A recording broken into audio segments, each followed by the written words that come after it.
Bingo Blitz rules. If your bingo has ads in it, that's not a bingo. If it doesn't have the coolest tournaments, mini-games, and the most breathtaking design, nope, not a bingo. If your bingo moment makes you feel so excited that you just want to burst in joy and scream out loud, bingo! Sorry, so you're playing... Bingo Blitz? Now that's a bingo. Discover a world of excitement with Bingo Blitz, the #1 free bingo game. Download Bingo Blitz and play for free. Now that's a bingo.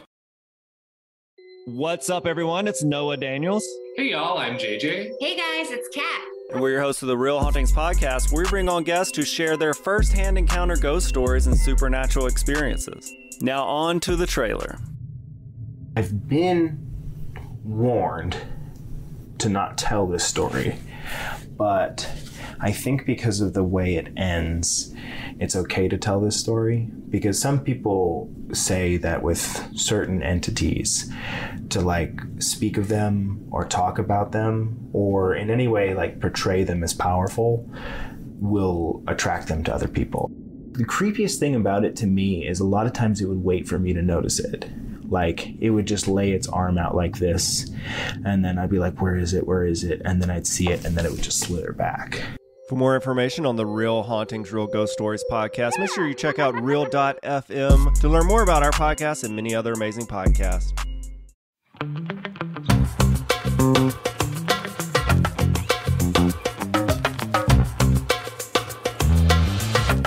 Hi, hello, welcome to Don't Blame Me.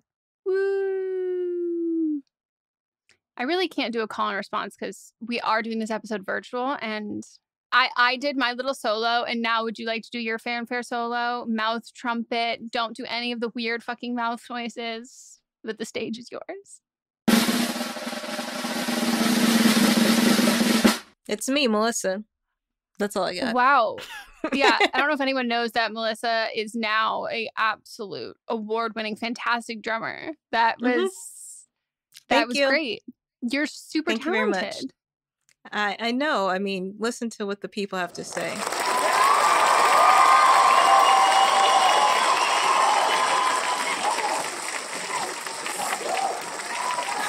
Okay. Wow. That does go on a long time. It does? It's not even halfway there, but I hit stop. But also, it feels like when you're on a very famous actor on a sitcom in the 90s, when like you come do a guest role and you walk on and everybody just starts cheering and you're just like, and you have to wait, and then you have to wait so down. you can say, yeah, for you to say your line. Wow, I mean, that was remarkable to know that somebody who was once taking COVID so seriously is now in an auditorium full of your adoring fans. What do you have to say for yourself? What would Dr. Fauci think of you? I'm wearing a mask. Well, me and Dr. Fauci have beef. Dude, me and Dr. Fauci have the most tumultuous hot and cold relationship ever. Like, me and the CDC, equally. And I'm just like, the World Health Organization and we've been a lot more steady. We've had our ups and downs. Yes. But consistently, we've been able to count on each other. And I find myself, you know how I'd get when sometimes Joe Biden has certain tweets or when he posts a photo of him. And I'm just like, I feel like Tyra, like we were rooting for you. We were all rooting for you. And I'm just sometimes like, oh, no, you're making, I have to defend. I don't want to defend. Like, this is annoying. I felt that way when I saw, I don't even know what you'd call it, kind of like an end cap, like in a CVS or like a pharmacy. And it's like a full body, like 4.5 feet tall, silhouetted, like Annie Leibovitz style photo of just Dr. Fauci. And it was giving very much like President Snow, like very like dramatic photo, photo shoot kind of thing. And I was like, huh? Is this, we just supposed to look at this? And it's just, I don't know who did this. Sometimes I think that there are conservatives who are just trying to infiltrate, being like, we're going to make what looks like to be a shrine of Fauci. Because I'm like, they're like, that's what the Dems, the liberals worship him. They like kiss the ground he walks on. I'm like, no, we don't. No. And then they make this thing. And I'm like, why'd you do this? Why'd you make this? Is this the world that you want? Same energy. Literally. Literally. And I'm like, no, I don't have like a fucking hard on for a political figure or even like a public health figure who also is inherently at this point political. Like, I don't. Anyways, if this is your first episode, feel like we've made our who we are, you can make some general assumptions from our statements and find out if this is a safe place for you or if it's not. We are not a safe place for everybody. You want to hear a funny story about someone making an assumption? Oh, God. Sorry. It's really funny. And this is for our editor, Coco. What happened? So I met her about 2 years ago virtually. We've never seen each other in person, but met her on another podcast. And she said that she's like, I'm from West Covina. And I was like, oh, I know about that because of Crazy Ex-Girlfriend. And so then I forgot that I had told her that because she posted one of those memes that are going around talking about Little Miss blah, blah, blah. And she posted a meme that said Little Miss can't tell the difference between Covina and West Covina. And I was like, oh, I know about that. I know about West Covina from Crazy Ex-Girlfriend. And then she was like, I need a story. And I said, oh, there's a whole song. So I sent her the song from Crazy Ex-Girlfriend, the TV show. And she was like, this whole time I've been thinking that you were talking about like you had a crazy ex-girlfriend from West Covina. And you're just like oversharing so much. I was like, the first time that I met you, that's what you thought I was saying. She's like, yeah. Like, wow, feisty. She basically was like, I made some assumptions about you, but she was like, but from the conversations that you and Meghan have, I've been thinking that I've been having the wrong assumption.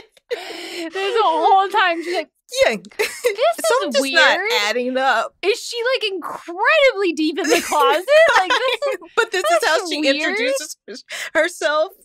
On the first time I meet her, she says she's like a crazy ex-girlfriend, but she does this podcast and just that is so funny. As soon as you said, "Oh, I know that from like," I was like, "Oh, I know where this is gonna go." Yeah, I bet that's why she titled it that, because when you talk about it.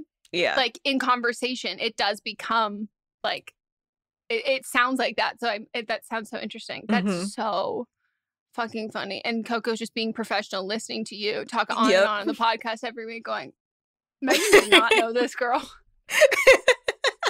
I met her, the first time I met her, I knew more. That's so, oh my God, that's so funny. I was like, unfortunately, I'm stuck with Mid. And she said, yeah, that is unfortunate for you. Yeah. Oh my God, that killed me. I was cackling. That's so funny. Like, it's been at least 2 years. And like, again, this podcast is like, Coco's like thinking that you're probably like a literal serial killer, like living this, like you're able to like maintain, like you're able to have like so many, all of this stuff, all the while hide, like, what? That's remarkable. That is so funny. And then you keep bringing it up and she's like, well, just tell me about this fucking crazy ex-girlfriend. Like, why are you like, give me the story? Like, I need the story. Oh, here's the link. I bet when like you see the YouTube link, it's like, what? And then it comes with it through and it's like, oh. There's a song? You wrote a song? That's so fucking funny. And then I was like, I would never call anybody crazy. And she was like, yeah, that doesn't match your brand at all. Yeah, she just barely thought you were like just fake as hell. Like, what the fuck is happening? Oh. Wow, that was like actually so funny. Welcome to Don't Blame Me, the advice podcast where we give wonderful, amazing, life-changing advice. We were actually invited to the White House to give Joe Biden some advice. He didn't take it. No, he didn't. I just have to be clear. But Jill made a wonderful fruit basket.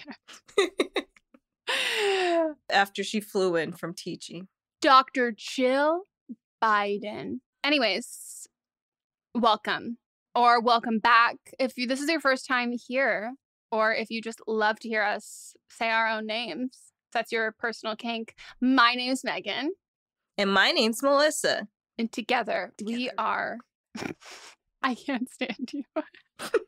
You have to watch the Patreon to watch her like mouthing along like a second later of what I'm saying, because we have a lag because we're still virtual because we both were at weddings And we are going to be recording back together in person next week. Good thing we're not recording Hopefully. in person today because stop. Stop. Look, here's the thing. People keep saying, like, I thought it was allergies at first. And do I have allergies? Yes. Has my nose been running a lot? Yes. So, I don't know. Yeah, but you've always had, like, is I this know. new? Does No. this feel new? I'm just saying, no. Yeah. I'm just saying, you never know. Look at me, the power of positive You got a little thinking. cough, too. Stop it. I don't have a cough. I just think I'm dehydrated. You have but my phlegm issue, in your throat. I can't remember anything. So I don't know if I drank any water yesterday. But as I was filling up my water bottle today, I was like, this doesn't feel familiar. I don't think I've done this in a while. So I might have just not drank water in 2 days, which would also make sense for like why I have not had any satisfying poops today. And why my stomach hurts. My water intake is also lower because I forgot to put in a order for my water, and that would do it. So I have 2 different Brita filters, and one of them I threw away because it got like some green. It looked like algae was growing in there. It was awful, Yep. and so I had thrown that away because I haven't. I mean, it looked like it had algae, and then I have another one that's like one of the ones, and I like that one better, but I just have to buy a new one. Then I have another one that's just the one that you pour, and it like filters when you pour, and I don't specifically like that one, but I had the filters for the one I threw away and not the one that I pour, and I've just been drinking this nasty ass LA water. Ooh, it's but creamy. My water will be here tomorrow. It's the taste of it. It's just tangy. not. It's Yeah, creamy. And it's minerally. Like, that's the only way I can describe it. And it's never cold. No matter if the temperature is cold, it never tastes cold. Yeah. Like, because usually, like, if it's like cold water that's still like tap water that's good, like it has that refreshing feel to it when it goes down your throat. And this water just does not have it. It's just awful. It's really nasty. Like, I don't understand. I just don't understand like why it's so nasty. I mean, I do understand, but like it's just nasty water. The water is so freaking nasty. It's very, very, very nasty. If you have to drink tap water here, my biggest thing is ice. So much ice, because again, it needs to be ice cold. Yeah. Because even when it's cold, it's still like when it's when tap water is room temperature, you can taste everything. But no matter how cold LA tap water is, like you can taste it all. So it's got to be as cold as possible, ice. And then I would not put it in a clear glass, because then you have to see all the floaties. The milky. It's cloudy. It's white and cloudy. Yeah, and then like, it sits. And then it becomes just like foggy. Like, this is a clean glass and it's foggy as fuck. Yep. And when it first comes out, it just looks like bubbly milk. And you're just like, this is so bad. No wonder why the mineral buildups on our hair, and we need clarifying shampoo. Yeah, I've just been holding my breath and then chugging as much as I can. Yeah. I guess we should explain more about what this show is. It's a call-in advice podcast. So like that would suggest, you call in, leave voicemails, or if you're international, you send us an audio message and you tell us what is going on in your life that you need our expert, wonderful, amazing advice in. And then we give you that wonderful, amazing advice. We do ask that you let us know if you are sensitive ahead of time. But if you do something absolutely catastrophic, if you being sensitive, that is your own problem then. Do not make those fires if you cannot handle them. But we also need you to keep it under 3 minutes or you will be cut off. 18 or over, have your parents' permission. Let us know your ages. Everything is anonymous. But if it's about a relationship, the age of the other person in the relationship and how long you've been together. Same thing for friendships. If you'd like to let us know your pronouns and other people's pronouns in the call and whatever story you're telling us, please do so. And we do ask that you write everything down, time it out before you actually call and leave the voicemail and before you actually leave the voice memo. So you have 3 minutes, and that's not from when you call, like it starts ringing. It's literally from the beep if you're leaving the voicemail, and then voice memo, I think that's more straightforward. So if you write it all down, time it out, and you're not timed out in the time where like you have to basically read it so fast in order to keep it under 3 minutes, then you don't really have to check the time too much when you're actually calling on the phone if you don't deviate from a script. So we do recommend that, because the more information we have, the better advice we can give. And we might be completely off base if you don't give us enough info, and then you're upset. Or other people are upset, you know? And we could have saved your life. Like, we could have given you the advice that changed your life, but instead you like decided to tell us, I don't know, something irrelevant. We did have a write-in update. Oh, I screenshotted that too. So why is it that we are either always both on top of it or both of us go, I didn't screenshot that, but I thought I did. I've been trying to be better lately. Me too, because of that one time when neither of us did. Yep. Hey, Meghan and Melisa, I called in to Don't Blame Me today. I was the girl who forgot to help her boyfriend move. I just wanted to say you all were completely right. I am financially supported by my parents who are both sort of overbearing, so I find it hard to stick up for myself, realize when certain opinions are my own versus what is just thrown out there. As I've gotten older, it is something I am trying to work on, but I appreciate you all pointing it out. He had went through the list of colleges with me and was excited about visiting originally. But like you all said, he was just hurt in the moment. We had slowly been moving him out throughout the summer, so the move out was not a day-long event, but I still should have not forgotten about it and prioritized myself over him. I really appreciate your advice and keeping me in check. I love the podcast and have been a huge fan for years. Love that. And I guess I should explain what the original call was. Oh, yeah. So the original call was this person called in because the caller's mom had scheduled her to go visit a law school that's an hour and a half away. And the caller had already promised her boyfriend that she would help him move out, but then she forgot and made these plans. And then she was mad because he didn't want to go look at the school with her. Yeah. The only thing I'm going to say, because of course I can't just let someone have like wow, this is a great learning moment. I always have to like twist the knife a little bit further. And this isn't even like at you or anything, but just when it comes to anyone planning on moving, even if you've been moving out periodically, move in day or move out day or move in day will always be a full day event. And I just say that to like anyone who's moving, plan for that, because whether it's like there's so much more that you have to do, like cleaning stuff, like, oh, there's garbage here, like things will always take time. And that was, I think, Matza's biggest learning lesson with our move, that despite all of the work we had done beforehand, it's never just a partial day thing. Like, make sure you time and plan things accordingly. And even if it's not like a ton of like physical labor that day, moving is like a very emotional like thing, whether it's a happy move or a sad move. There's a lot of like emotions and stuff tied to it. And so I think if you can like allot yourself the time to do it versus like checking it off a list, you know? So thank you for that little update. We would also love anyone who has updates from calls that have been on previous episodes to send us an email, and we'd love to have you back on to do like a actual Zoom. We all talk together, do the live updates. We can ask more questions, especially if it was a call where we had more questions. So it doesn't have to be a recent one, though we do love recent ones. We love prompt turnarounds. But if it's from something a long time ago on an episode, we would also love that. So shoot us an email, and you can leave a voicemail at 310-694-0976.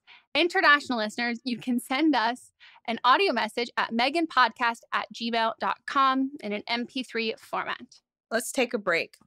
Okay. And then when we get back, we will get into the calls.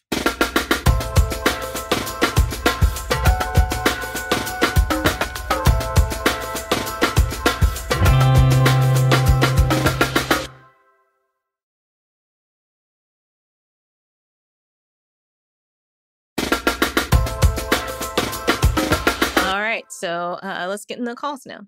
Yes. Hey, Meghan and Melisa. I'm trying again because I got too nervous before. But anyway, I like your podcast a lot, and thank you for doing what you do.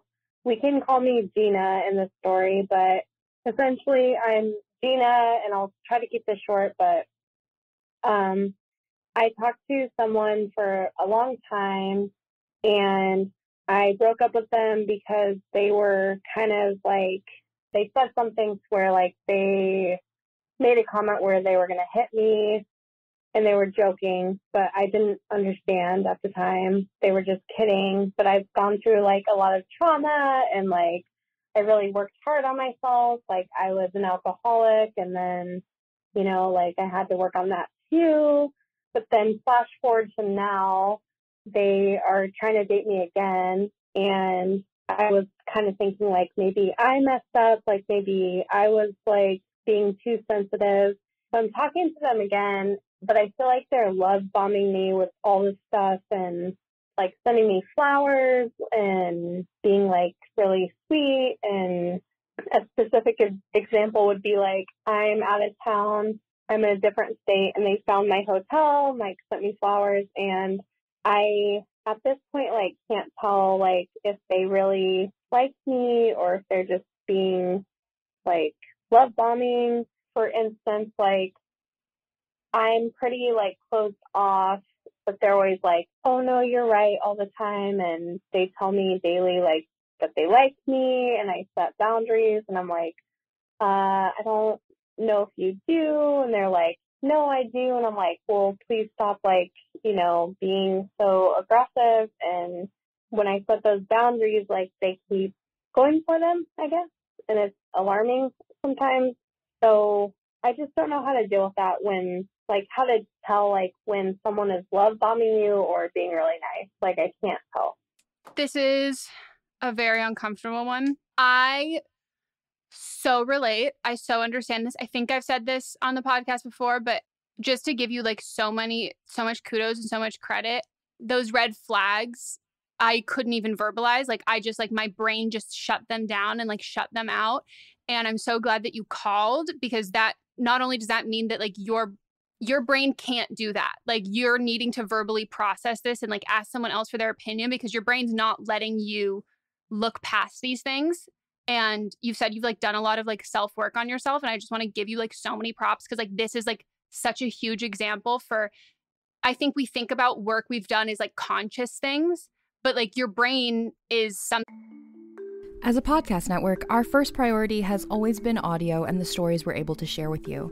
But at Realm, we also sell some pretty cool merch, and organizing that was made both possible and easy with Shopify.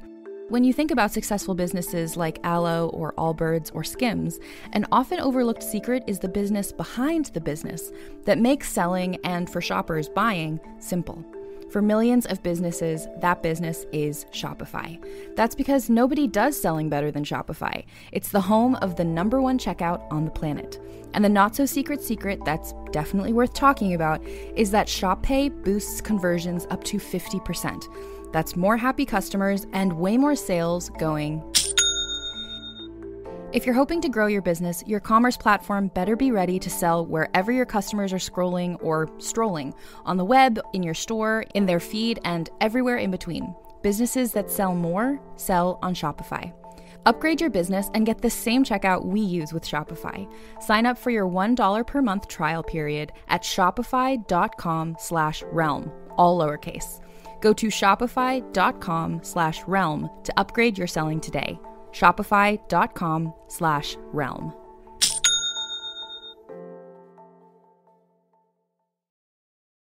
Thing that like we can't always control our thought process or how we deal with things, and your brain's not letting you drop this, and that is just like just shows me how much work that you've done, and that's like you should be really, really proud of yourself.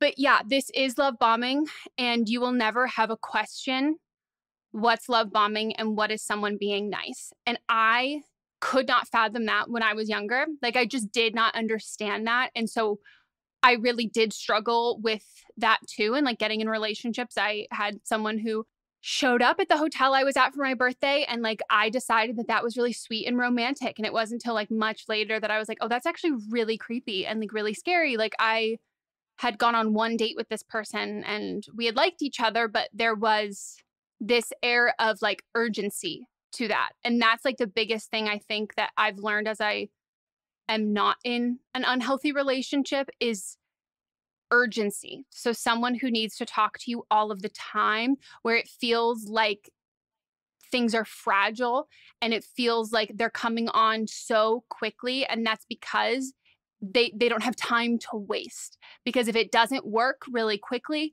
and they're not able to start the cycle of abuse, which is how love bombing is the beginning of the cycle of abuse, if they can't start that quickly, they're moving on.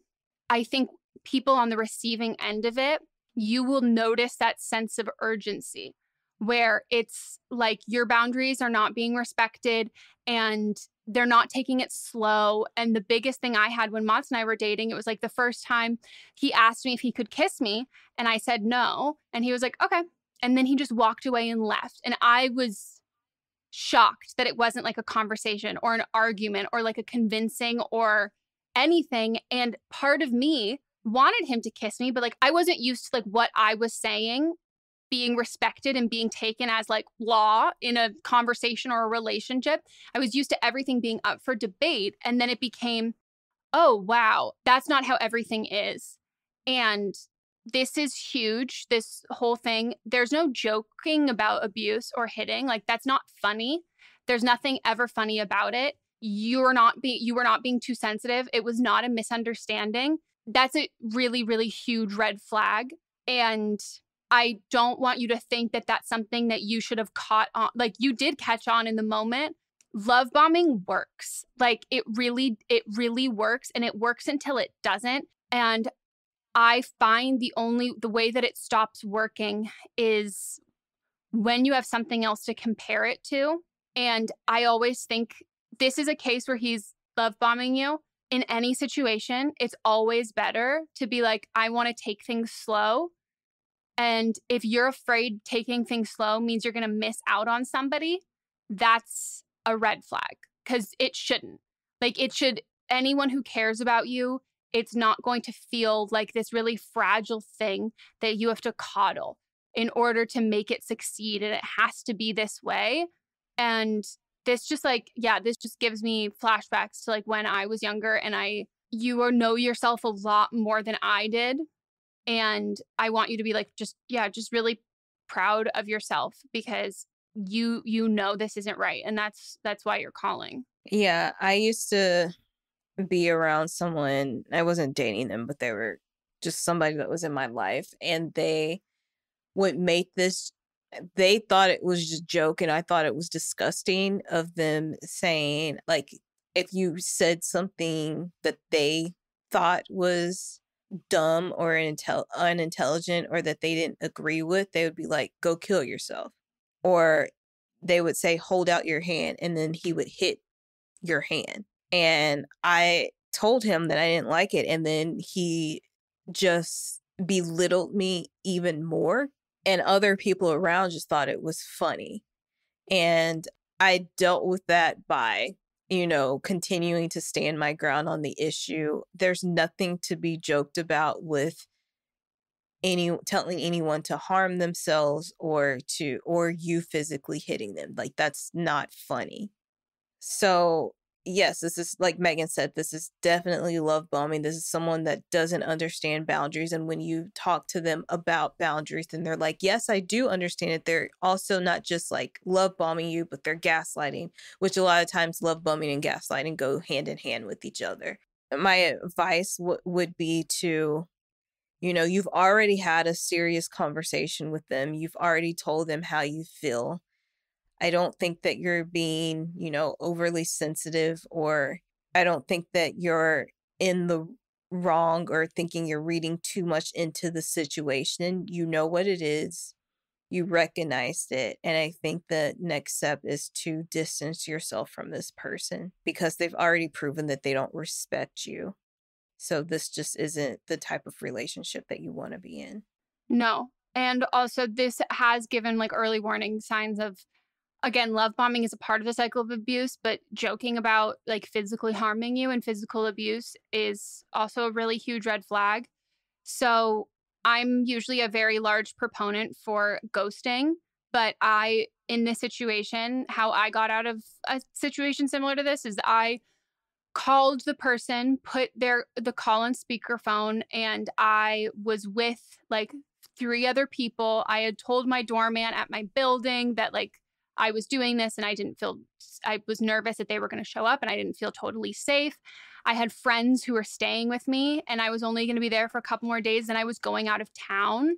And I made sure that not even just like things were in place that would help my safety, but even things that made me feel safer. Like even like just the aspect of like having my friends there and staying with my friends. And I already told the doorman. So was that necessarily something I needed to do? Like, no, but it was something that helped me feel safer and also helped me feel not that I needed to be held accountable for like anything, like I hadn't done anything and I wasn't at fault for anything.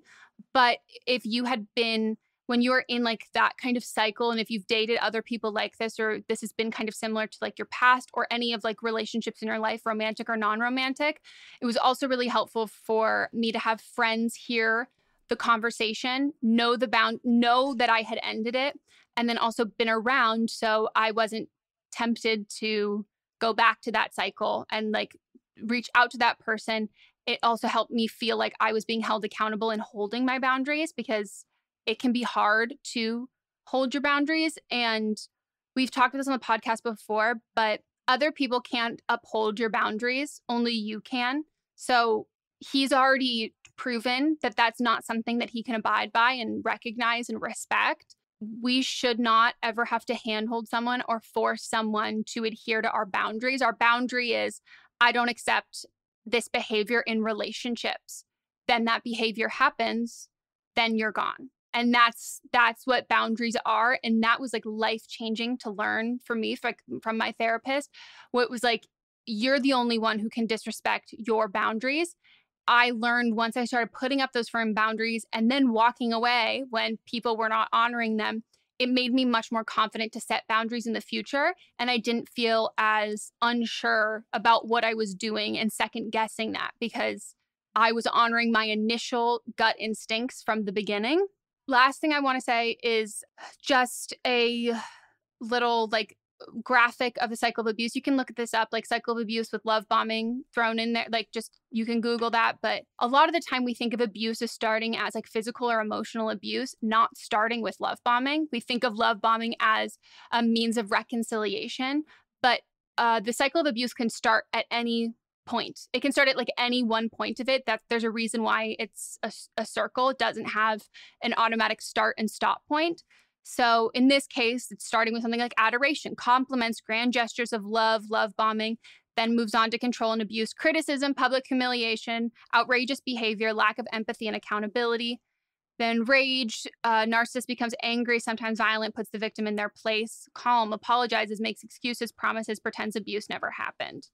And there's lots of stages of abuse. And I think joking about abuse and making light of something that serious is just setting the stage to do that moving forward. And then you're minimizing what that is by joking about it. And to me, that just says that you don't think it's a bad thing and that it's something that you have either already partook in, or that's something that it's going to happen in the future. Yeah. And I want to tag onto that person that I talked about that said those things is also an abusive person. Found out later they abused their partner. Yeah.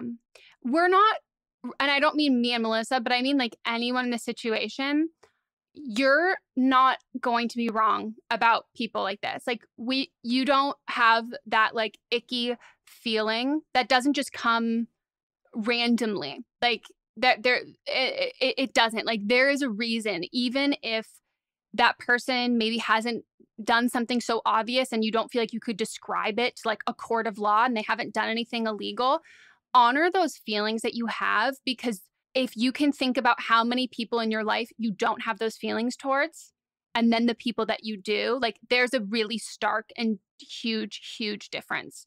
And you should trust your gut with that. But yeah, I don't even think I finished that sentence. So usually a big proponent of ghosting, but I would tell the people in your life, this has scared me, and say everything, tell them everything, tell them about them joking about the abuse, like the love bombing, and tell the people in your life who will hear you and be supportive of you. If you don't have those people, I would call a hotline or go to any sort of domestic violence shelter or an organization that deals with like intimate partner violence. And having them be a support system for ending this relationship, but just being very clear of I'm not interested in pursuing anything further, and that's it.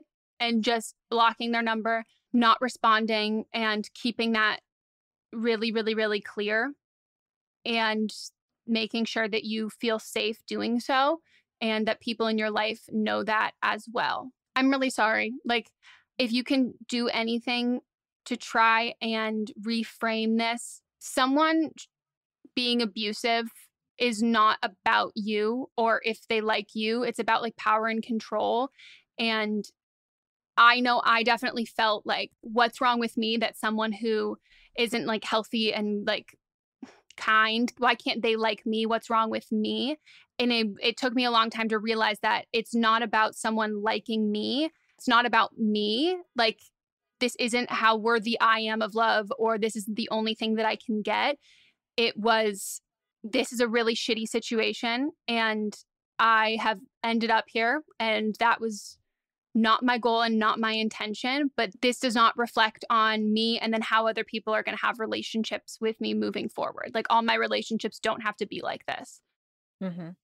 So yeah, I would also take a break from dating for a bit. That helped me. Maybe that won't help you, but that really did help me too, to feel like in control of things in therapy. But I'm really sorry. This is like a really gross and like scary thing. Yeah. We'll include some links in the description of the podcast about hotlines to call, information for intimate partner violence. So please reach out to those places if you need some help or someone needs some help in your life. All right.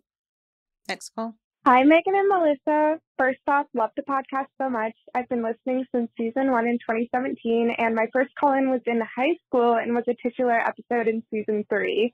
I'm 21 years old, and I use she/her pronouns, and I'm a Leo. Hey, Megan. And my boyfriend is also 21 years old, he, him, and an Aries. We've been dating for nearly 10 months now, and he is my first real relationship. I'm calling because I'm struggling with the impact his relationship with his parents is having on our relationship dynamic. My boyfriend had just moved out of his parents' house and out of state for school when we first met. I've been living out of state and on my own since I turned 18. I feel like this is relevant because I very much claimed autonomy from my parents since I turned 18, and I know that I value their advice, but that their opinions don't dictate my decisions. My boyfriend has a very different family environment, and his parents are really overbearing. He still tends to feel tied to what they tell him to do, and it has started to impact our relationship in a way I'm not comfortable with. Our biggest issue has been that his parents are vehemently opposed to him flying out to meet my family with no apparent reason other than they think it's quote-unquote too soon.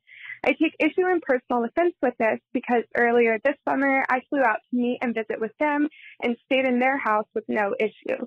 To me, it seems to be an issue of control and them not wanting my boyfriend to claim any sense of independence from them. There have been many examples of similar instances. My boyfriend made the decision to buy a plane ticket and fly out without telling them, but I feel like because he is an adult, he should be able to tell them that they have no place making decisions for him. However, I understand that he is in a far different familial situation than I am, and I really don't want to be caught in the middle of family drama in any capacity. I want my boyfriend to claim independence on his own terms, but I've expressed to him that I can't be in a relationship that feels dictated by his parents. And saying this is what led him to decide to come without telling them, which, by the way, hasn't happened yet, but I will update you. I feel like I'm in a precarious situation here, and I want to proceed cautiously as I see a future with my wonderful boyfriend. I was wondering what insight you have on the situation and what advice you can offer me moving forward.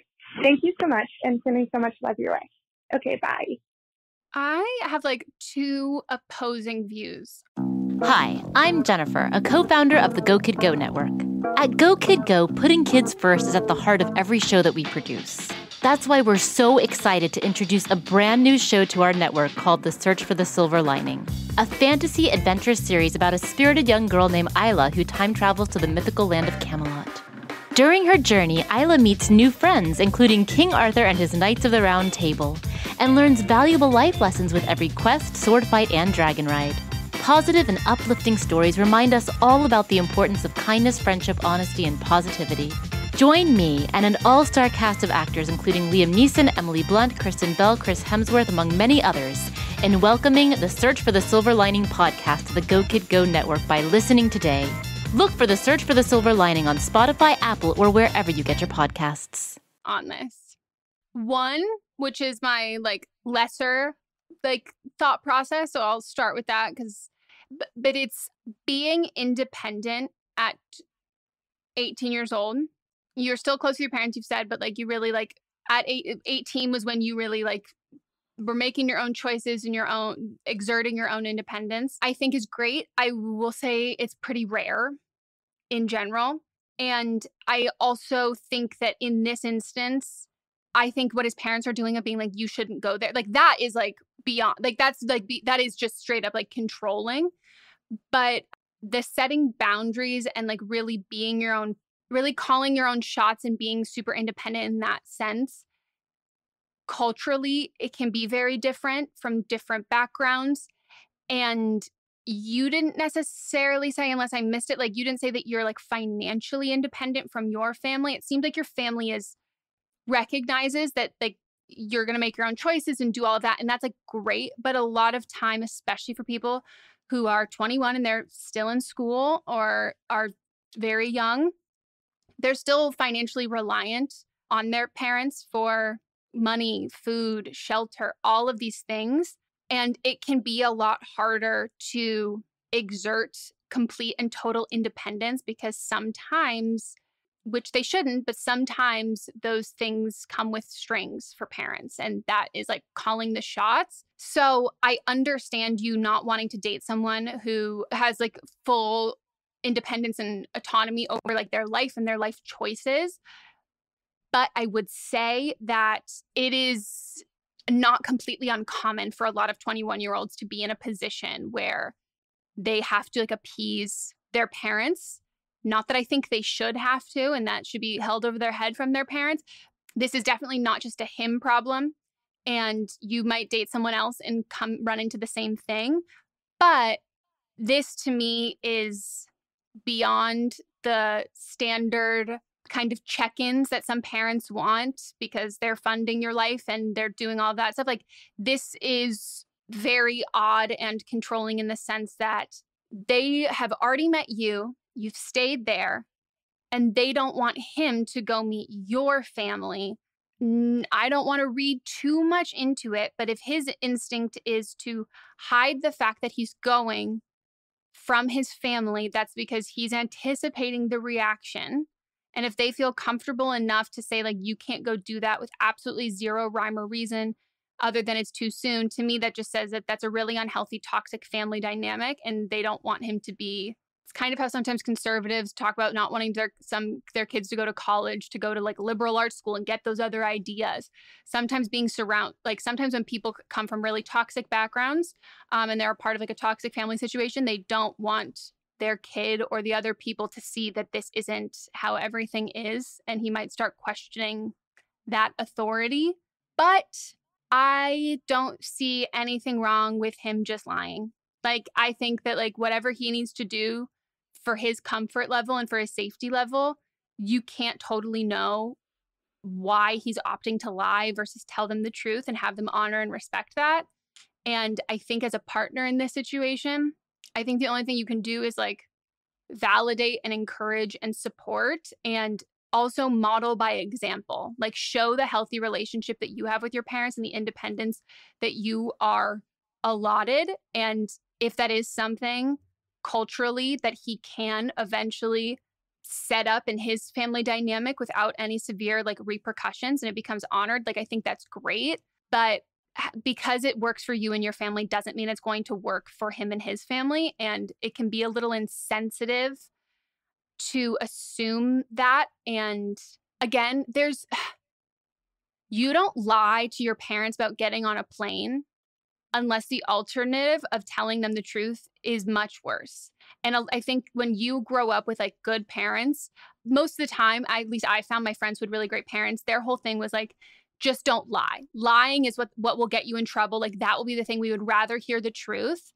When you're going to lie because telling the truth, those repercussions are worse. That to me as a pretty clear insight into that family dynamic. Here's my issue with Line in this situation, though. If he is financially dependent on his parents still and he used their money to buy the plane ticket, then I do see an issue with him lying about it because it's not his money. Also, I think if he still needs to and wants to be financially dependent of them, then this could be a straw that they're like, you took our money and went on this trip to go see someone that we don't think that you should be going to, a place that we think you shouldn't be going. And so we're going to cut you off completely. Or they could use it as a way to control him more, as in, you took this trip, you know, we're going to have to check all the purchases that you make going forth to see where you're going and what you're doing. So it could backfire. But, you know, if he used his own money and doesn't depend on them financially for other things, then, you know, if he's over 18, he's an adult, he can go wherever he wants them to go, wherever he wants to go. Like, what they shared was an opinion. They think it's too soon. Just because it's an opinion doesn't make it law. And also, does he want that independence from them? Because, like, some people, I mean, he's 21. Some people still like to, you know, have that hold, especially like culturally. Like, in a lot of American culture, it's like, you're 18, you're out on your own. But like, it could be like a cultural thing where like they're like, no, we take care of you until you get married. I don't know. I'm just throwing that out. So what kind of relationship does he want with his parents? I don't mean this like in a negative way. I just don't want you to speak for what you think he should have versus what he actually wants. Yeah, I very much agree with that. And my whole saying, I think it's totally fine if you lie. Yes, that is if it's your own money. I think if it's not your own money, that's really bad. And as somebody who did not grow up in the greatest household, you seem like you have like really great parents who are giving you a lot of agency and freedom, while also assuming like giving you support and like are really respecting all of this stuff for you. And sadly, you're in the minority. That's not what everybody's experience is. And you would miss out on a lot of amazing relationships, friendships, romantic relationships, if someone not having that supportive of a family was a deal breaker for you. That's not something that he can control. And right now it feels like you're viewing his life like your life, and you made the choice to be independent. And I don't want to say this as a cunty thing. Your parents let you make that choice. Mm-hmm. Like, that's just how it is. And the reason why you felt like that was all you is because you have great parents, because they let you feel like they weren't allowing you to do this. They were giving you the agency to make those choices. And that's probably a conversation that they had before they even had kids, about like what they viewed was going to happen when their kids turned 18, like how they were going to support you. And it might have felt like all of that was within your control, but that is something that your parents talked about a ton when it came to parenting their kids before. That is not a luxury that everybody has. And again, it's not a choice that everybody has. You made that choice because you were in a situation that allowed that to happen, and not everybody else is. And I just don't think that we should be faulting people for, never, but also really especially young people, for making choices and decisions when in regards to their family and their family dynamic that's about upkeep and keeping the peace, as opposed to rebelling and fighting it. It's just, a 21-year-old is very young, but also old enough to know that there's a reason why they're making that choice. They don't feel comfortable pushing back. And that's not because they don't have a backbone. That's because the relationship they've had and the environment they've been in has not made that an option. Yeah. The last thing I would say was, and if you want a partner at any age to completely like assert independence and cut someone off, like Melissa said, there would be repercussions. And that could either be you're cut off or the reins get a lot tighter. And if you're the instigator behind that decision, are you going to support them? Are you going to financially support them? Are you going to cover their cost of living? Are you going to cover the cost of their food, their gas? Like, are you going to be able to provide for them what they were getting provided for before? Because those conditions were not great, but they were there because means to live. If you're going to be demanding that of a partner, you have a responsibility then to be that support for that. And that also involves emotional support.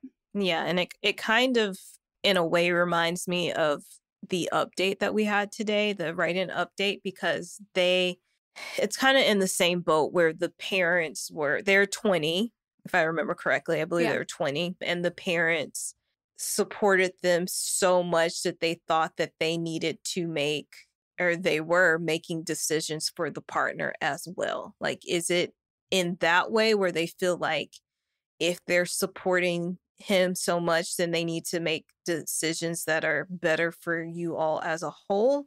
Or is it more of just like, he just moved out, which I don't think just moving out at 21 is a big deal at all. Like, he just moved out and they're just being cautious because for them, it's like this is the first time that he's leaving the nest, essentially. And this is the first time that he's on his own, and they're just being cautious because they don't know. Like, they're just seeing how he's dealing with things, being out in the world by himself without them probably making a lot of decisions for him, where you've had 3 years to make that adjustment on your own.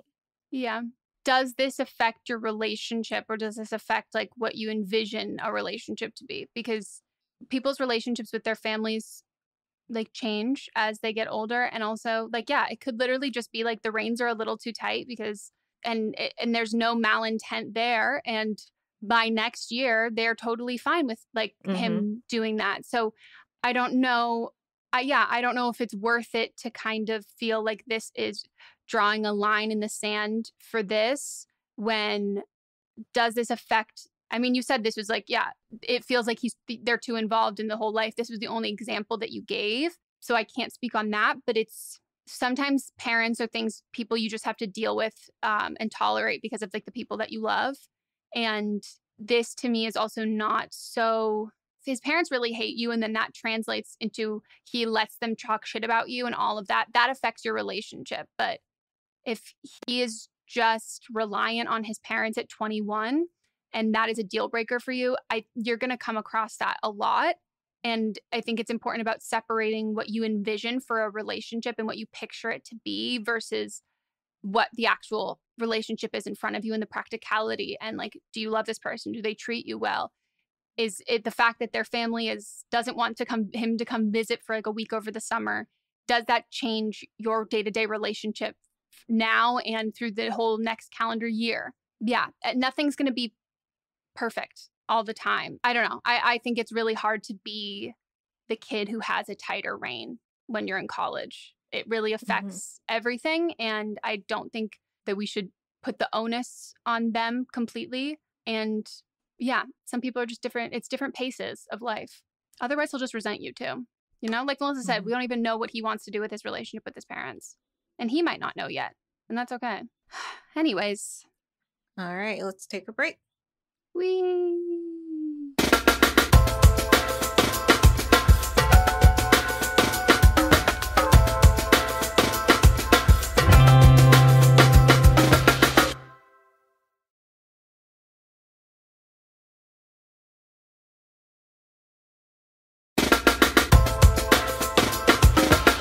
Hi. Oh my gosh, what are you doing here? What? Hello? Hello? Everyone needs to join the Patreon to see some fantastic acting. We were really using the space like that, utilizing the set. Remarkable. Utilizing fantastic. the set.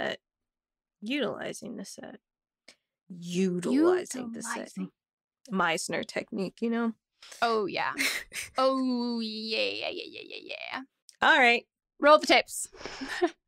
Hi, Meghan and Melissa. I am calling today about compulsory heterosexuality. So this is my sitch, I guess, is I'm 24 and I have been dating my partner who is a cis man for 9-10 months. And I do love him. I'm obsessed with him. I think he treats me very, very well.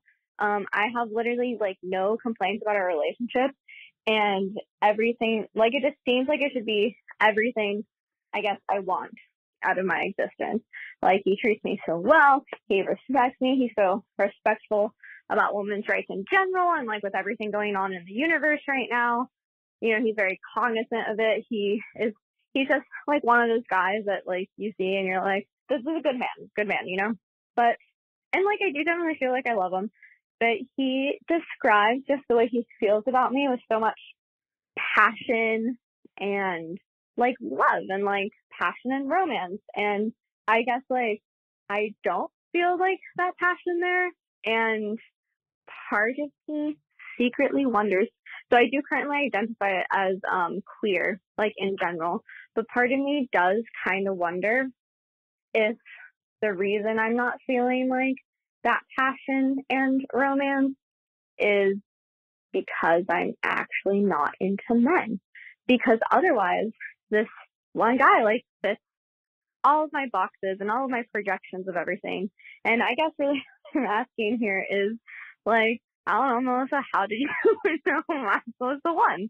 Like, how would you describe that? Or how would you say that worked out for you? And what is maybe your advice on like evaluating if this is someone that I am madly in love with, or do I just really like him as a person? Yeah, so I guess TLDR, what are the signs that I'm actually in love with my boyfriend or not?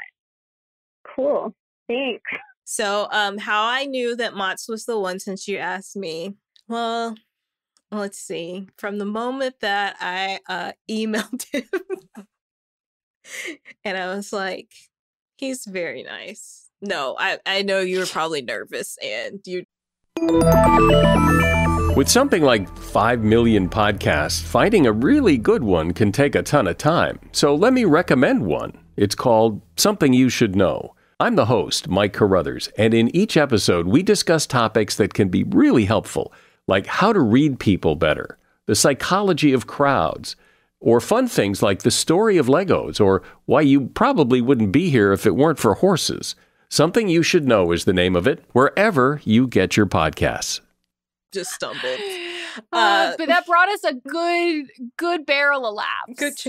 Yeah, I had to go back and replay it to make sure we heard you right. But I knew that Mats was the one for Meghan the moment that I saw them together. I've said this before on the podcast, but we all were working together at one point. Mats and I were both assistants. Mats was working for, it's both our manager now, but at the time, Meghan's manager, as her assistant. And so I walked into the management company that she worked with. We were having a meeting for this podcast, actually, the initial meeting for this podcast. And the way that they looked in each other's eyes and the way that Mats's voice changed when he talked to Meghan, and Meghan also had this kind of like giddy, smiley look on her face. Yeah, that when she was talking to him and they stood close to each other and they were kind of gazing each other's eyes. And I said, those two are fucking. And that was the consensus around the office. Everyone thought we were fucking. And then he quit his job and we started dating. We told everyone and we were so nervous. And they were like, we thought you were fucking this whole time. We were like, we could have been fucking this whole time. Like, what? That was the consensus of most people. Everyone's like, dude, get a room. And I was like, are we allowed to? Can we? But what was the feeling for you? As like a straight cis woman, I really can only speak from my experience. And I don't want to claim that, like, as somebody who seeks out content from the like LGBTQIA community and like writings from people like friends and stuff, my knowledge of like compulsive compulsory heterosexuality is by proxy is never going to be what that is of somebody who is, in your case, like queer. So there's like that very large caveat there, but I never questioned it. And even just how you're talking about this to me, like, and you're saying this, like, you're like, he should be everything I want, should being like that key word there.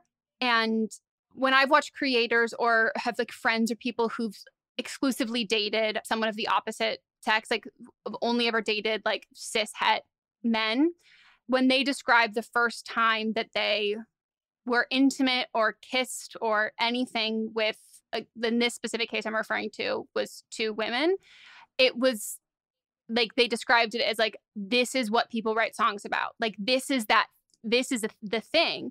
And in that moment, it was like, not necessarily that person is who they're going to end up with, but it was, I can see how people do it. I can see how people get married. I can see how people are with someone who they love for years on end. I understand how someone could be in love.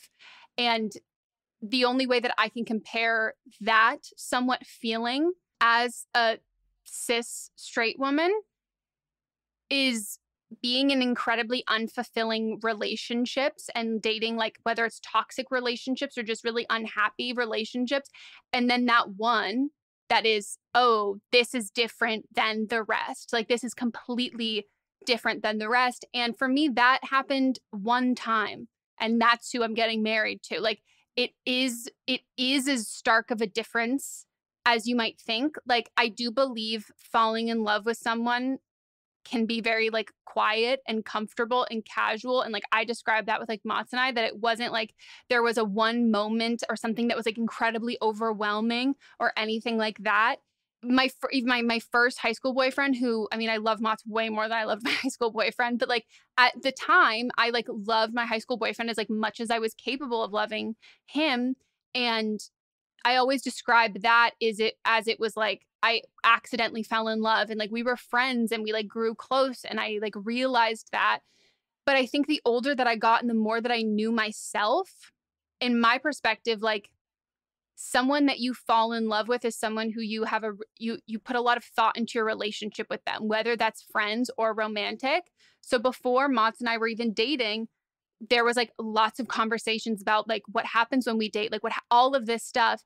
And I think that was the back of my brain being like, you really care about this person. And if I can really, really care about this person on a friendship level, in the back of my head, I knew that I could love that person more than that. And I also kind of think I always knew I was going to like love him. Like, I wasn't surprised. I wasn't caught off guard. It was like the steady uphill towards that. And I didn't feel like that in every relationship. Like, that's not like a thing that I always felt. But 9 to 10 months in, if you're even questioning, like, this to me is, if you can think that it might be because you're not attracted to men, it's probably because you're not attracted to men, because that you really love him. And not in the same passionate way that he loves you, and you really care about him. And we don't want to inadvertently hurt the people we care about. And I think that you recognizing that you might not be into men, I don't think that's a frivolous thought that goes through your mind. I don't think that's like an impulsive thing that you act on. Like, that's something that changes the trajectory of your life. And it sounds like this relationship. And you don't do that to people if that's not the truth. And if that's not, this is a lot for you to process. And I don't think that we do that frivolously. Like, I think that you're thinking these things because they're probably true. And it could also be, you know, since you do identify as queer, it could be that it could just be him, like, that you're not in love with. It could be, you know, like, there could be another man that could come along that you are actually in love with. Or, you know, like, as you said, maybe you're just not into men, as you stated. So I think if you're questioning it, then, you know, you could continue being in a relationship with him where you just feel comfortable if that's what you want. Some people are in relationships where they just feel like this is just something that, you know, everything seems right on paper. I'm fine with that. But is that the kind of life that you want? I don't think so, because I don't think you'd be calling in if that was just fine with how you wanted your life to be. Like, do you want to be with something that's just fine? Like, this is okay. Or do you actually want to be in love? So if you want to be in love, then this person probably isn't the person for you. And that's fine. Like, some people are meant to be in your life for just a period of time, and you take some things from that relationship that you can learn from and figure out what you want from other people, other partners. And this might be just it was a good relationship that could potentially, he could still be a good friend to you, but this isn't someone that you want to grow in a relationship with. Because if you're feeling like you are right now, it can just be stagnant. And because you're writing in, I don't feel like you want to be in a stagnant relationship. You want to be in a relationship where you can grow and learn and feel from the other person. Yeah, that you're right. This isn't it. Like regardless of if this changes, not necessarily how you identify, but like who you date moving forward, this relationship isn't it. And like it's just not, this isn't it. And something's missing, and you need to figure out what that is, because you keep saying he's perfect on paper. Like everything, it's great, everything. So like, what is missing? Like, what is that thing? And it is better for both of you to break up and maintain a friendship if that's something that maybe it's not an immediate friendship, but like down the road, there's something missing. And if you can't put your finger on it, if it's not a personality trait, if it's not something that was like, maybe you like do an exercise where you keep saying that he's perfect on paper, get a piece of paper and literally write down every single thing that you want in a partner. Write down like all of your deal breakers, and obviously don't show him or tell him that, but then like, does he match all of those things? And are there things that like, don't just write about him, write about like a non-gendered hypothetical kind of person? And are there things that he cannot give you? Are there things that you cannot get in a relationship with a cis man? Are there things that like is a very important thing to you, not being in a relationship with someone who is like an ally or an like active bystander in supporting like your community? Like, is it important to you to date somebody who's not just like accepting of your sexuality, but is also a part of the community themselves? Like, I think you need to write all of this out, and that might tell you, what is missing. And I think if you can't figure it out, I don't know if this is like horrific advice, but I would just be like, be honest with yourself in the sense of like, I'm really like unsure of where my head's at and like what I want. And I think we're better off as just like friends. And like, I really love you and I care about you. And then I would date a woman, or I would date someone who's not like a cis het man. And I would again be like very honest and being like, I'm not right now. I identify as like queer, and I just got out of a relationship, and, being very, as anyone should, be upfront and honest when you get out of a relationship to like kind of figure out what the hell, like figure out what you want. When you have other people participating in that, they'd have to make sure they know what they're in for. And maybe that's toxic, but I think if all consenting adults and know that this is something that like, you're trying to understand yourself more, and whether that's like going on dates with people, even just swiping on like Tinder and all of those things, because everything that I've learned about compulsory heterosexuality from an outsider, I honestly think anyone who also is like straight, and really encourage everyone to like research this and understand it. It's great to understanding the people in your life who aren't straight, and also just how the centering men works in general. Everything I've read from that is like when you're ingrained with something and visuals of things of like what your life looks like and what is quote unquote traditional and what has been shown so much in mainstream media, it's an unlearning kind of process. And I think that can kind of come from like exploration. And I think that if it ends up that you are still into men, it's just that this specific man is not the person for you, I don't want you to feel like you have to choose between feeling confident and wanting to understand yourself more as a trade-off between a happy, like loving relationship. Like that this one is just not it. And you don't have to stay in this because this isn't the last one that's ever going to happen, you know? Yeah. And also, I just want to, say this again. This is coming from two straight cis women. So please, we have the segment called Don't Blame Them. If you're in the queer community and would like to share your thoughts on that, please do. Yeah. So just by the sound in your voice and the word choices, I envision a callback in a couple months, and you seem really restless with not having this like clear, definitive description of this feeling, and you're going to have that feeling, and it's going to be, you're not going to question it at all. And I think, and again, I can only speak from my perspective, regardless of whatever kind of relationship you end up in, if you can try and look at it like a friendship, the friends that like you love and care about so much, like there's not a question in your mind. That's the same thing with romantic partners. Like it's really not that different in that sense that there's no question. So you're going to find it, and it just is, whatever the answer is, it's not him. Also, he is not a fantastic, he might be a fantastic man, but he is not a fantastic man for caring about women's rights. We need it's the bare minimum. It is the requirement. You must think I have value as a person in order to ride this ride. All right. Next call. Yes. Hey, Meghan and Melisa. Love both your podcasts and have been a listener for years now. I was lost on this issue and was hoping for an outside perspective and some honest advice. I'm 26, she, her, and my friend in the story, we'll call her Emma, is 28, she, her.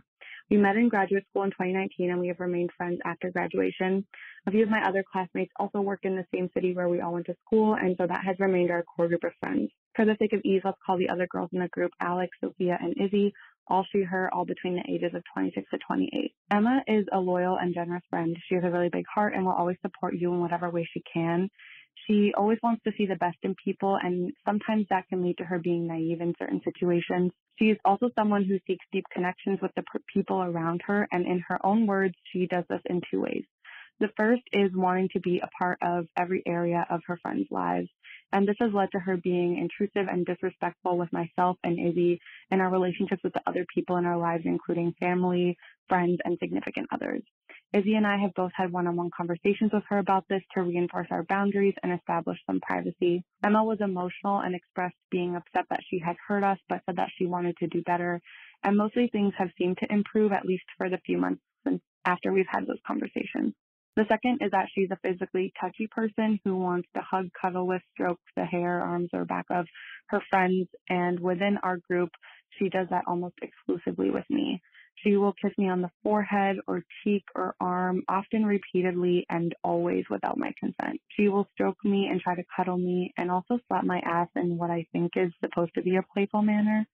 In recent conversations, we have also learned that with people she dates, she gets nervous about touching them without explicit consent, but feels she can be more, quote, carefree in her friendships. So presumably, I guess she feels like she doesn't need consent in those situations. Over the past few years, I found myself physically retreating in times when she touches me, and this visceral reaction has gotten to a point where even her hand on my shoulder during a conversation makes me curl up. I know that she has good qualities and she's very sensitive, and I don't want to hurt her feelings, but I am very uncomfortable around her, and the other girls in the group have noticed as well. They have been really supportive and respectful of me controlling how this is handled. Sophia has offered to kind of casually insert herself to create some physical distance between Emma and I, and Sophia and Izzy have offered to speak up when they see something. But I think it's time for me to stand up for myself. I'm really struggling with how to approach this, though. In other situations where men have crossed a physical boundary, I have not hesitated to speak up, and I'm typically a very blunt person. But for some reason, these physical intrusions with Emma has made me feel really paralyzed. Specifically, I'm struggling with what words to use, how or when to use them to communicate this boundary, and I would love your thoughts and your advice. Thanks so much. Have a good day. Bye. I do not like this. Me either. If you are unfamiliar, Melissa and I are not touchy people. So this is both of our personal, I think this is anybody's, regardless if you're into physical touch or affection or not. There's no consent here. So this is like never good for anyone. This is coming from the perspective of two people who do not like. Two people did not like to be touched. Nope. Nope. Like we hug each other sometimes. Maybe a couple times a year. I poke Meghan at times too, just to annoy her, but like it's never in a way that if it's something where you're like, don't do this, then I won't do it. But yeah, it's no, never we're like a not. Yeah, this is something that I've noticed, and I'm sure this is conscious on her part because I know how respectful she is of other people's boundaries. But Allison Raskin, anytime she hugs me, she always asks first. She says, like, she'll say, "Can I hug you?" And I've always thought that was like, that's such a like I don't want to say mature, but it's just she's very conscious of other people, and that's something that I've picked up from her too, where I don't really go around hugging people unless they initiate it first. But I appreciate that she, always asks before she does it. And I think that that's something that more people should instill into their lives. But specifically for this person, it's odd that she is only doing this to you. So I wonder why that is. Why is she rubbing you? And it sounds like she's petting you, like petting your hair, and just putting her arm on you, smacking your ass, which all of that it's just like, it's making my skin crawl just thinking of it. The way that I would go about it would be, stop touching me, don't touch me. But I know that you're trying to be more conscious of her feelings. And to go along with that consciousness of her feelings, I do want to say that she's not being conscious of your feelings. So because of that, and we already know how she reacts to other things. So I don't think there's a way you can go about this without upsetting her. So I want to take that out of the equation. You're going to, no matter how gently or aggressively you go about this is going to upset her in some way. And so remember that she is consistently crossing your boundaries. She's consistently making you uncomfortable. She's consistently doing things that you don't want her to do.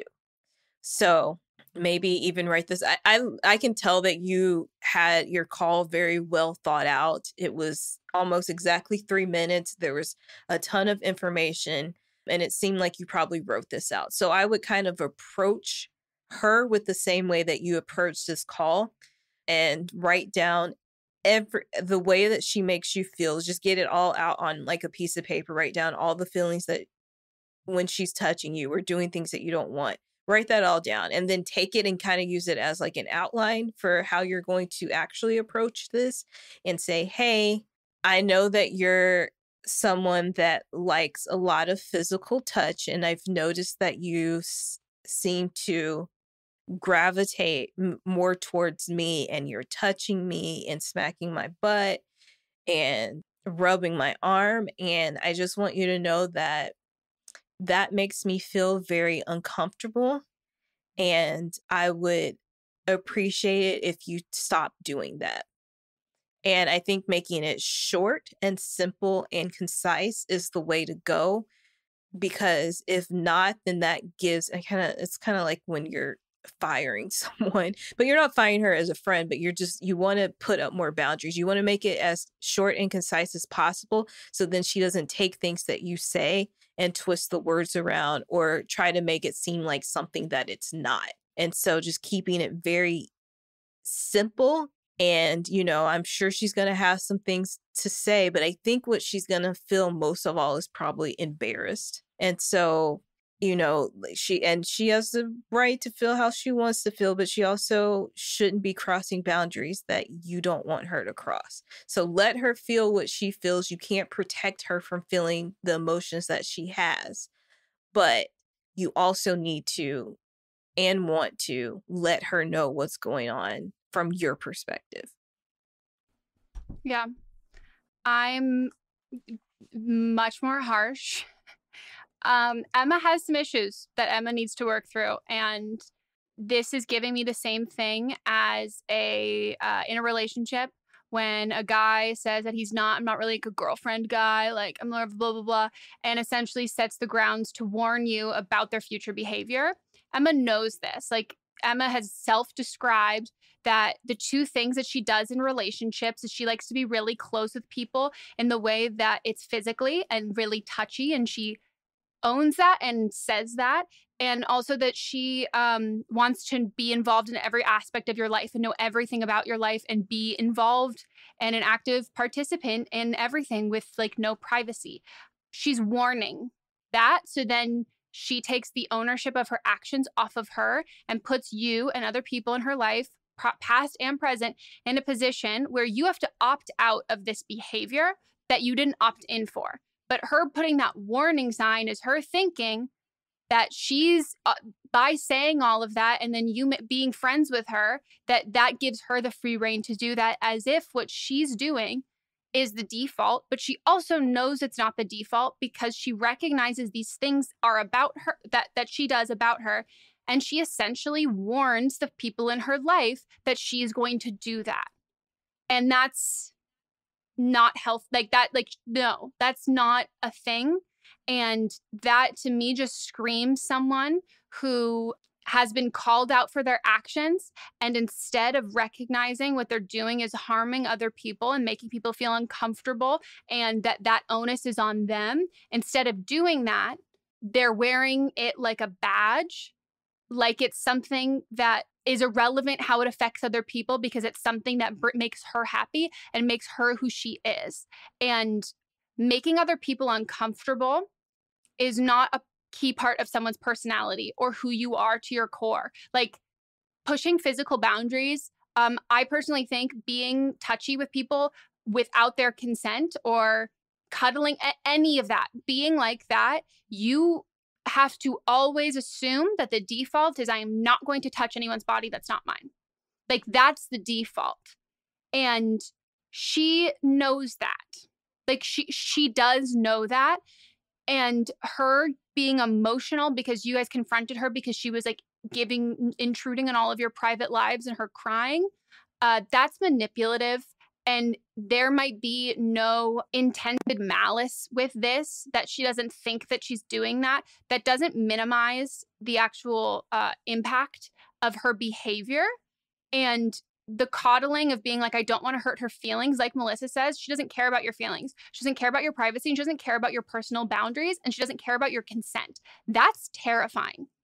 And I think that we're giving her, and you and your friend group are giving her a lot of leeway because she's not a man. And I think that, like, I'm never one to compare, like, well, if this was a man, blah, blah, blah, because I hate that, because there is a huge power dynamic and imbalance when it comes to men non-consenting towards women, and also violence against women and the physical overpowering and physical dominance. But this is bad. This is bad regardless. It might not feel like a imminent physical threat to your life in the way that it might if it was a man, and it might not have those same feelings, but you say that you like recoil at her touch. You say that like this like sinking feeling, like it's just making you a shell. Like, it is having the same psychological impacts on you.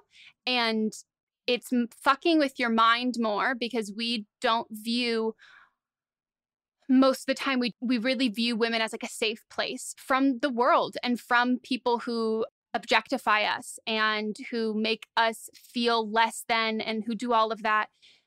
And this is not okay. This is like, I commend your friends for like trying to like intervene in this way, But if everybody needs to tiptoe so delicately around Emma that it has to be orchestrated in a way to kind of mitigate her response to her own actions, her repeated actions, that to me is like, that is not your responsibility as friends. You have relinquished any of that, whether she needs like some help, and she needs, I don't know, she's 28. So I'm just going to be honest. Someone like, people have told her this before. That's like what all of this is screaming to me, that she's not talking about this because she knows herself so well. She knows she does this because other people have been uncomfortable. And she's collecting to try and have people who don't feel uncomfortable in her lives. And she's not doing it to new relationships because she doesn't feel comfortable to do that, but she feels comfortable to do that to you. That has nothing to do with you. But you and your friends need to remove all of you from the situation with her. It's not safe. I do not care if she's much smaller than you and cannot physically harm you. Like, your response to this is that of someone who is physically being abused. Like, that is like when you're recoiling at someone's touch, afraid of what they're going to do. This is not okay. And again, I don't care why Emma is like this. I don't care if this is unresolved trauma. I don't care if she needs some psychological help. That is all irrelevant once you start completely like just bulldozing over other people's physical boundaries and touching their bodies. You've lost my sympathy. You've lost my empathy. I will have that from a distance, but like, you need to get the fuck out of this situation. And I wish your friends were saying that steadfast and true to you right now, so you don't have to be the one to bring that up, because that's a really hard place to be in, to feel like the choice that you're making is going to impact everybody else's relationship with her. If it was a friend in my life, I wouldn't let them do that. I would be the one, I'm going to make the call that this is not okay. I don't want you to feel like you have to ask me if us and the rest of our friends can stop being friends with the girl who like will not stop touching you. Like, I hate that. And this is not how friendships are like supposed to be. And I mentioned it in my book a bit. I mean, I have lots of issues with physical. Don't like physical touch, but I have lots of issues with physical boundaries in general. And some of like the most egregious ones of mine, and the ones that have been like most psychologically damning, have come from other women. And it's not sexual, but it's a mix of people who want to watch you squirm and know they have power over you. Because similarly to Allison asking if she can hug you before, it's because Allison doesn't want to make someone feel uncomfortable. You know when you've done something that makes someone feel uncomfortable. And when you continue to do that, that's because that is what you're enjoying. That's the enjoyment of that. It is exerting your power, and it's also infantilizing. It's stroking your hair like a mom would to her kid. It's making you act like she's babying you and making you do that. And that is another power thing. To me, it felt like she was treating her like a pet. Yeah, exactly. Exact same thing. Like the power dynamic of, I have all of this control over you. I can feel you squirm. I can feel your heartbeat racing faster and faster. And I'm just going to keep doing this, and I'm going to keep pushing this. And it's a psychological power. That's what that's happening and showing. And she's trying to put this all underneath this, like, oh, I just care so deeply. I love so deeply. You do not care deeply or love deeply when you do not respect anyone else's boundaries as a 28-year-old. Because this is not the first time you've heard that. And if this is something that you need to get some help to deal with and process your trauma and why you are doing this to other people, as a 28-year-old, to not have done that is a choice. And your choice is you are choosing to hurt everyone around you. And that's what your priority is. And like, I cannot stress enough that like, she is not a good friend. She is not a good person for you or anyone in your group. Like, this is not I don't want to hurt her feelings. Because like Melissa said, no matter what you do, her feelings are going to be hurt. No matter what, she's going to be the victim, no matter what. And that's because in her mind, she warned you that this is how she was. And I hate this. Like when people warn you of their quote unquote bad qualities, which she's repackaged as she just cares so deeply, they do that. So then when they inevitably hurt you, they can be like, well, you got yourself into this and you didn't. No, this is like very, very, very much not okay. And I just want to say that there's a really huge difference to me personally of someone doing this at 28 years old than someone doing this at 11 years old. A lot of the time, there are lots of people figuring out their sexuality, also just like figuring out their comfortability with things. There's a lot of times when you are a kid and you're in an abusive household or you're in a household with parents that don't respect your boundaries, and you tend to do that onto other people. I have a lot more compassion for kids who are younger going through this, because their brains are not developed and they are mirroring the behavior they see at home, or they're mirroring what they see on TV, and they have not been set up clear boundaries with their families. But at 28 years old, that is a choice. Oh my God, I'm so mad. I will end this friendship for you. Oh, I want to do something I can't say on the podcast. All right. Time for Don't Blame Them. Woo! So Don't Blame Them is when you listeners call in and give your own advice on past calls. It could be life, or it could be advice or experience, or you just like, I have thoughts on this. So this one is, we had a lot of people call in with this one. A lot of people that they said they went through similar things in their family. So I just want to thank everyone that called in. You all had very similar advice, so I just picked one at random. Hi, Meghan and Melisa. I'm calling with the Don't Blame Them for the caller from the last episode. The episode titled My Best Friend's Dad Wants to Speak with Me. Kind of horrifically, something sort of similar happened in my family, where my uncle was messaging my cousin, his daughter's friends, and around the same age when she was kind of leaving high school, maybe 20, but really similar to the age of the caller. I really support what Meghan had to say. I think that my cousin definitely wanted to know and felt better about the fact that her friend came to her when they had been receiving those messages from her dad. I would say that it might be a little bit better to have that conversation after you do whatever reporting you're going to do, just because I think it could really weigh on you to have whatever your friend's comments are in your head as you're moving forward with the reporting. And I also just want to say, I think that you should trust your friend, that she, especially because of how long you've been friends with each other, is not going to blame you and is going to see that it's not your fault. And I honestly think that if she were to blame you or hold it against you, either that the messaging happened, solicitation happened, or that you reported it, I think that would be a really big red flag about your friend and about her attitude towards situations like this and harassment of this kind as a whole. Also, I just wanted to say that things like this do happen, and I think it is really the right thing to bring it up, do something about it. When it happened in my family, I think the people involved were actually able to move forward in a way that felt okay for everybody. The marriage actually wasn't destroyed by it, and my cousin actually does have a better relationship with her dad now. They've had some time to heal from it. The situation wasn't exactly the same. That person in my family was not actually offering to pay for sex, so that is quite different. But overall, this is also a really inappropriate situation, and I think brought up a lot of the same fears and worries as your call did. Anyway, best of luck to you. Thanks, Meghan and Melisa, for a great podcast. Bye. I could have never predicted when you said a ton of people called in about this one that it would be this call. Yeah, I was shocked. I was very shocked when I opened up the spreadsheet that had it. But we had numerous people going through the same, or have gone through the same type of thing with different people. It could have been their older brother, their older cousin, but it was a lot of people, which is scary.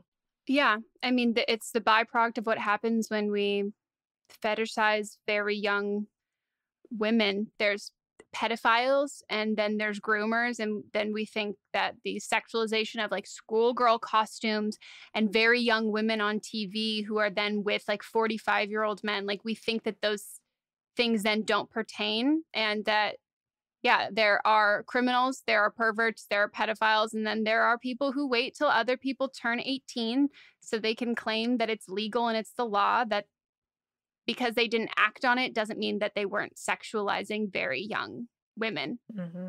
I think if we honestly, as a country and a world, but I can't speak for this country, I think if we addressed that as a whole, I think it would help a lot, because the countdowns for, you know, Miley Cyrus to turn 18. Like you talked about that on, we did that on But Am I Wrong? I talked about the Olsen twins. Yeah. I think if we work to combat that, I think it would help a lot because, you know, instead of seeing women as little girls that are controlled and simultaneously need to be protected and don't have any power or autonomy, it affects how everyone treats women, even people who don't fall under the guise of like being a criminal. And then also letting little girls actually be little girls and stop saying, oh, they're so mature and they look older or they act older or they're you know, just wise beyond their years. Just letting little girls and teenagers be little girls and teenagers. Yeah, that's heartbreaking. Like, I think about that all the time, that I'm like, I'm gonna have to go to so much therapy when we have kids and I'm like watching them be kids, because I'm gonna be envious of that as someone who is like always told like, you're so mature for your age. Like, all like, even by the time I remember then when I turned like 25, I was like, wait, so I missed out on being like fun and reckless and like I had like small little bits of those things, but like I always thought that those were the anomalies because I had been told that I was mature. And then I just skipped ahead to a place where we all ended up eventually, and I missed out on the other stuff. And yeah, I think we would do a lot for how little girls are treated, and then letting little girls become women. Like, we don't let us be either. Like, we're always in this, that Britney Spears, not a girl, not yet a woman, like always in that limbo of whatever's more moldable.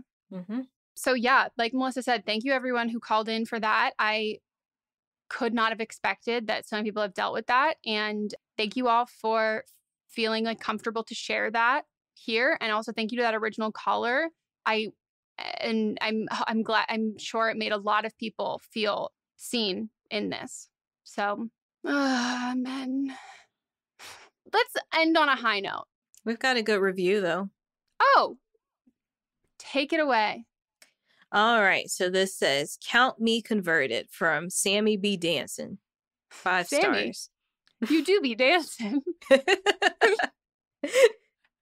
I found this podcast after being a subscriber on Megan's YouTube channel. Side note, love the cinnamon roll recipe. I'm going to be honest and say that when I started listening to this podcast, I was definitely a conservative and had a lot of backwards thinking.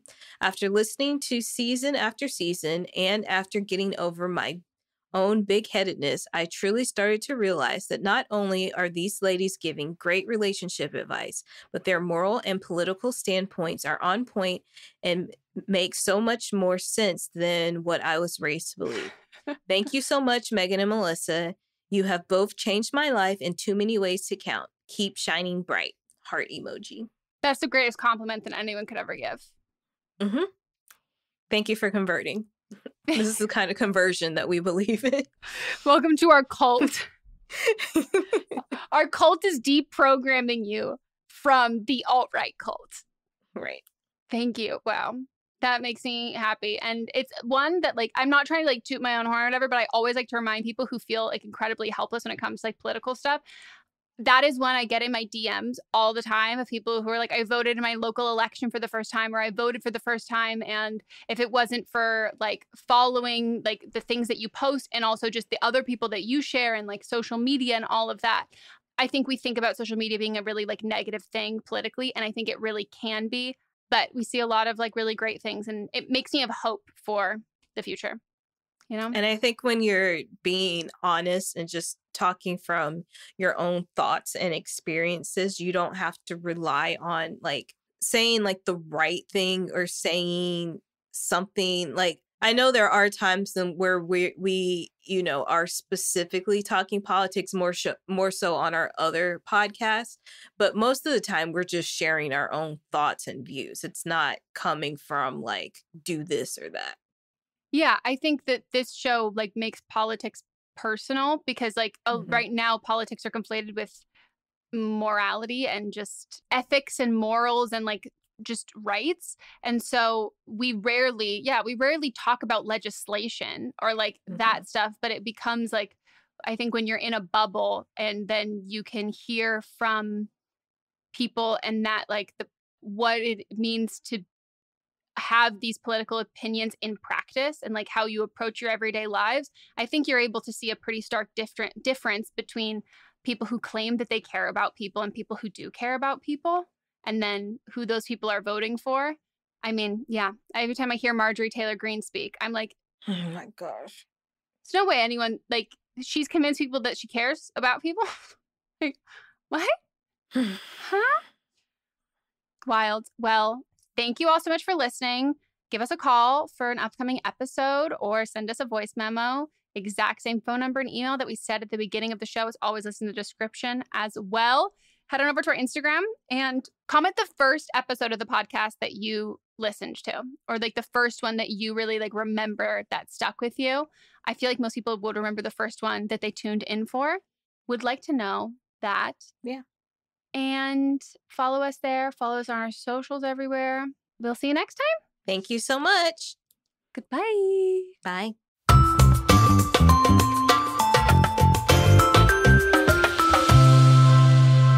Don't Blame Me is a production by me. Executive produced by Melissa DeMonts and Diamond Imprint Productions. Edited by Coco Lawrence. Post-production sound by Chris Henry. Production assistance by Melanie D. Watson. Music by Ryan Hunter and Giacomo Picasso. Merry Christmas, everybody. My name is Eric Peterson. I'm here with my good buddy, Danny Jordan. And we are the co-hosts of the Chris. Let me try that again. Merry Christmas, everybody. My name is Eric Peterson. I'm here with my good buddy, Danny Jordan. And we are the hosts of Christmas Countdown Show. We're so thrilled to be bringing the merriment to you all this holiday season. It's going to be awesome. It's going to be massively merry, gigantically jolly, fantastically festive, as some people might say, Eric. We are all about alliterations, and we are all about Christmas spirit. On Christmas Countdown, we love to count down our top 10 favorite things related to the holiday season. That could be food, movies, music, everything that we all love about this massively merry good time. So wherever you get your podcasts, make sure you click that subscribe button. Eric, are you ready? I am ready, and we hope that you are too. Merry Christmas, everybody. Let's go. It should be like, let's go, ho, ho, ho. Yeah, it should be. Yeah. Hi, this is Rob Benedict. And I am Richard Spate. We were both on a little show you might know called Supernatural. It had a pretty good run, 15 seasons, 327 episodes. And though we have seen, of course, every episode many times, we figured, hey, now that we're wrapped, let's watch it all again. And we can't do that alone. So we're inviting the cast and crew that made the show along for the ride. We've got writers, producers, composers, directors, and we'll of course have some actors on as well, including some certain guys that played some certain pretty iconic brothers. It was kind of a little bit of a left field choice in the best way possible. The note from Kripke was, he's great, we love him, but we're looking for like a really intelligent Duchovny type. With 15 seasons to explore, it's going to be the road trip of several lifetimes. So please join us and subscribe to Supernatural then and now.